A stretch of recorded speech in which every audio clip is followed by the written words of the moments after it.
ओम नमः शिवाय।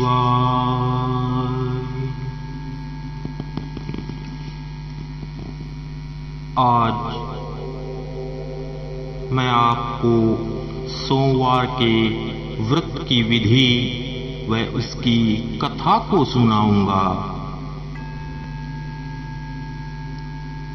सोमवार का व्रत साधारणतः दिन की तीसरे पहर तक का होता है। सोमवार का व्रत 3 प्रकार का होता है, जिसमें एक तो साधारण प्रति सोमवार अर्थात हर सोमवार को जो हम व्रत करते हैं उसे साधारण प्रति सोमवार कहा जाता है। दूसरा सौम्य प्रदोष सोमवार और तीसरा 16 सोमवार, जिसमें हम 16 सोमवार का व्रत करते हैं। इन तीनों व्रतों की विधि तो एकदम एक समान है, परंतु कथा अलग अलग है। तीनों की कथाएं भिन्न भिन्न हैं। अगर इनकी विधि के बारे में बताऊं तो सोमवार का व्रत साधारणतः दिन के तीसरे पहर तक होता है।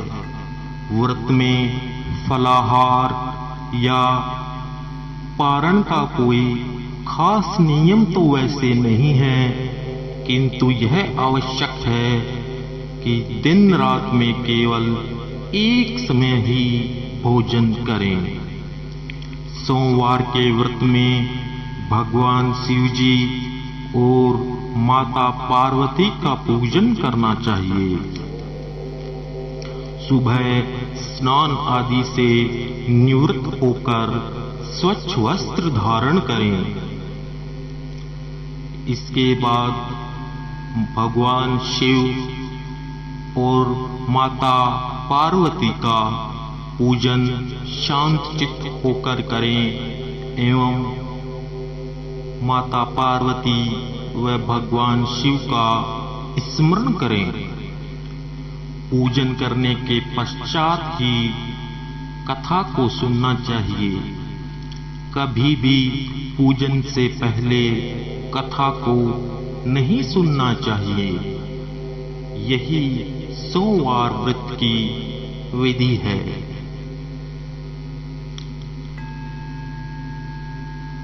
आज मैं आपको साधारण प्रति सोमवार की कथा सुनाता हूं।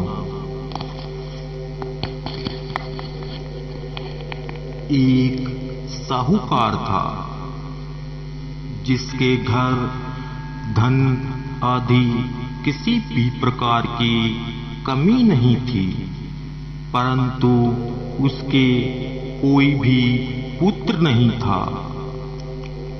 वह साहूकार इसी चिंता में रात दिन रहता था।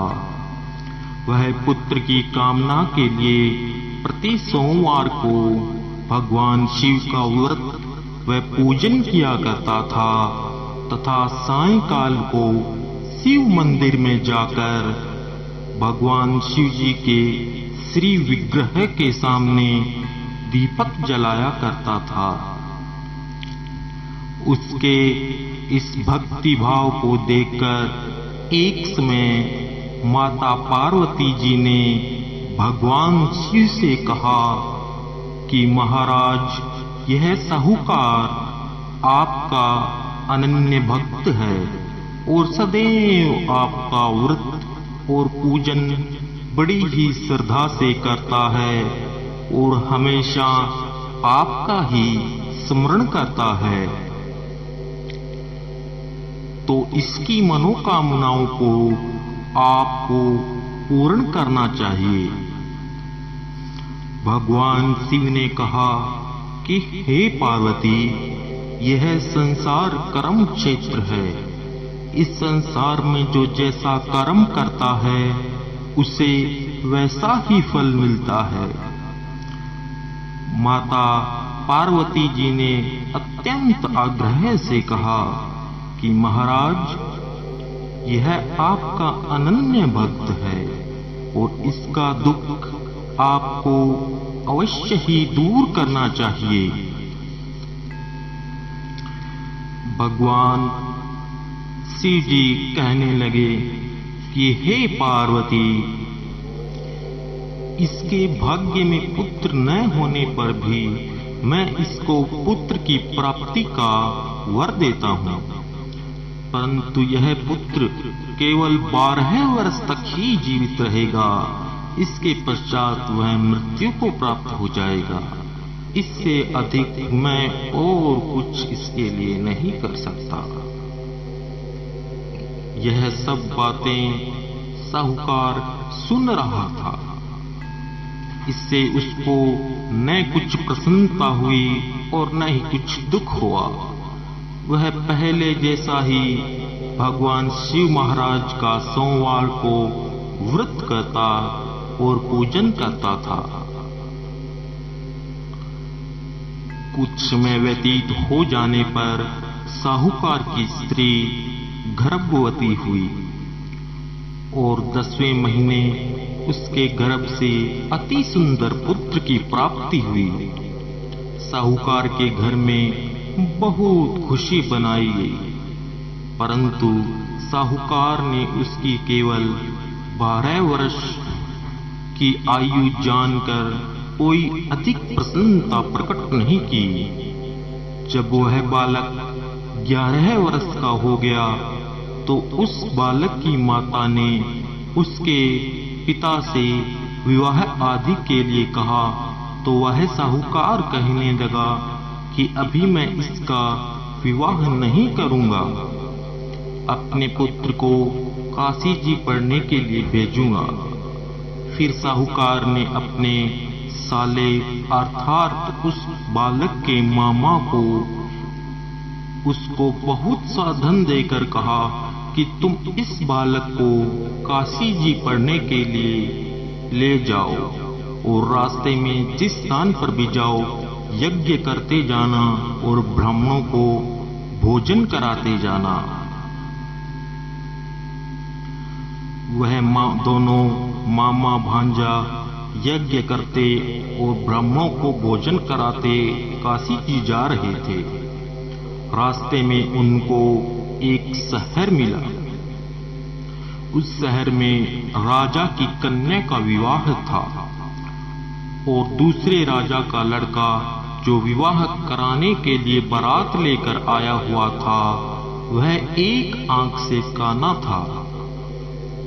उसके पिता को इस बात की बड़ी चिंता थी कि कहीं वर को देख कन्या के माता पिता विवाह में किसी प्रकार की अड़चन पैदा न कर दें। इस कारण जब उसने अति सुंदर सेठ के लड़के को देखा तो मन में विचार किया कि क्यों न दरवाजे के समय इस लड़के से वर का काम चलाया जाए। ऐसा विचार करके वह वर का पिता उस लड़के और मामा की बात की तो लड़के के मामा राजी हो गए।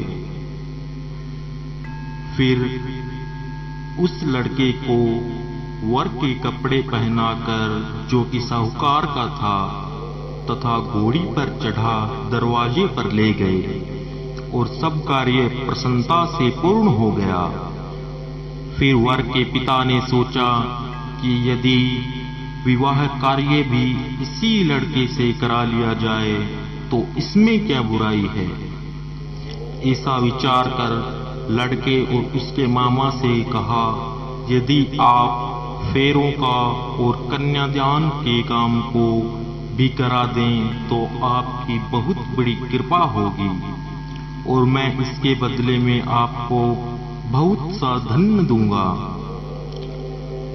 तो उन्होंने यह स्वीकार कर लिया और विवाह कार्य भी बहुत अच्छी तरह से संपन्न हो गया। परंतु जिस समय लड़का जाने लगा तो उसने राजकुमारी की चुंदड़ी उसके पल्ले पर लिख दिया कि तेरा विवाह तो मेरे साथ हुआ है, परंतु जिस राजकुमार के साथ तुमको भेजेंगे वह एक आंख से काना है। और मैं काशी जी पढ़ने जा रहा हूं। लड़के के जाने के पश्चात उस राजकुमारी ने जब अपनी चुनरी पर ऐसा लिखा देखा तो उसने राजकुमार के साथ जाने से मना कर दिया और कहा कि यह मेरा पति नहीं है, मेरा विवाह इसके साथ नहीं हुआ, वह तो काशी जी पढ़ने के लिए गया है। राजकुमारी के माता पिता ने अपने कन्या को विदा नहीं किया और बारात वापस चली गई। उधर सेठ का लड़का और उसका मामा काशी जी पहुंच गए। वहां जाकर उन्होंने यज्ञ कराना और लड़के ने पढ़ना शुरू कर दिया। जब लड़के की आयु 12 साल की हो गई तो उस दिन उन्होंने यज्ञ रचा रखा था कि लड़के ने अपने मामा से कहा कि मामा जी, आज मेरी तबीयत कुछ ठीक नहीं है। उसके मामा ने कहा कि कोई बात नहीं, अंदर जाकर सो जाओ और थोड़ा आराम करो। लड़का अंदर जाकर सो गया और थोड़ी ही देर में उसके प्राण निकल गए। जब उसके मामा ने आकर अंदर देखा तो वह मुर्दा पड़ा था, तो उसको बहुत दुख हुआ और उसने सोचा कि अगर मैं अभी रोना पीटना कर दूंगा तो यज्ञ का कार्य अधूरा रह जाएगा। अतः उसने जल्दी से यज्ञ का कार्य समाप्त कर ब्राह्मणों के जाने के बाद रोना आरंभ कर दिया। संयोगवश उसी समय शिव पार्वती माता उधर से ही गुजर रहे थे। जब उन्होंने जोर जोर से रोने की आवाज सुनी तो पार्वती जी कहने लगी कि महाराज, कोई दुखिया रो रहा है, इसके कष्ट को दूर कीजिए। जब भगवान शिव माता पार्वती ने पास जाकर देखा तो वहां एक लड़का मुर्दा पड़ा था। माता पार्वती जी कहने लगी कि हे महाराज, यह तो उसी सेठ का लड़का है जो आपके वरदान से हुआ था। तो भगवान शिव जी कहने लगे, हे पार्वती, इसकी आयु इतनी थी, वो यह भोग चुका है। तब माता पार्वती जी ने कहा, हे महाराज, इस बालक को और आयु दो, नहीं तो इसके माता पिता तड़फ तड़फ कर मर जाएंगे। पार्वती जी के बार बार आग्रह करने पर भगवान शिव जी ने उसे जीवन वरदान दे दिया और शिव जी महाराज की कृपा से वह मुर्दा लड़का जीवित हो गया। इसके बाद भगवान शिव और माता पार्वती कैलाश चले गए। तब वह लड़का और मामा उसी प्रकार यज्ञ करते तथा ब्राह्मणों को भोजन कराते अपने घर की ओर काशी जी से चल पड़े। रास्ते में वे उसी शहर में आए जहां जाते समय उसका विवाह उस कन्या राजकुमारी के साथ हुआ था। वहां पर आकर उन्होंने यज्ञ आरंभ कर दिया। तो उस लड़के के ससुर ने उस सेठ के लड़के को पहचान लिया और अपने महल में ले जाकर उसकी बड़ी खातिरदारी की, साथ ही बहुत दास दासियों सहित आदर पूर्वक लड़की और उस लड़के को विदा किया। जब वे अपने शहर के निकट आए तो मामा ने कहा कि मैं पहले तुम्हारे घर जाकर यह खबर कर आता हूँ। जब तक लड़के का मामा घर पहुंचा तो लड़के के माता पिता घर की छत पर बैठे थे और दोनों ने यह प्रण ले रखा था कि यदि हमारा पुत्र सकुशल लौट आया तो हम राजी खुशी से नीचे आ जाएंगे, नहीं तो छत से नीचे गिरकर अपने प्राण खो देंगे। इतने में ही उस लड़के के मामा ने आकर यह समाचार दिया कि आपका पुत्र आ गया है, तो उनको विश्वास नहीं आया। तब उसके मामा ने शपथ पूर्वक कहा कि आपका पुत्र अपनी स्त्री के साथ बहुत सारा धन लेकर आया है। तो सेठ ने आनंद के साथ उसका स्वागत किया और बड़ी प्रसन्नता के साथ रहने लगा।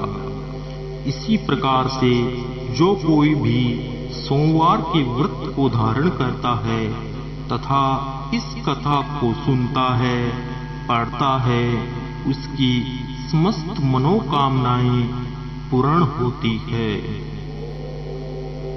ओम नमः शिवाय। सोमवार का व्रत वैसे भी बहुत मनोकामनाओं को पूर्ण करता है, परंतु खासकर कुंवारी कन्याओं के लिए इस व्रत का महात्म्य बहुत बताया गया है। कुंवारी कन्याओं को इस व्रत को करने से उन्हें मनचाहा वर प्राप्त होता है, ऐसा शास्त्रों में भी लिखा गया है। इस व्रत को विधि पूर्वक करने से सभी मनोकामनाएं पूर्ण होती है। कोई भी व्यक्ति, चाहे वो स्त्री हो, चाहे वह कोई कुंवारी कन्या हो, कोई भी इस व्रत को कर सकता है। ओम नमः शिवाय।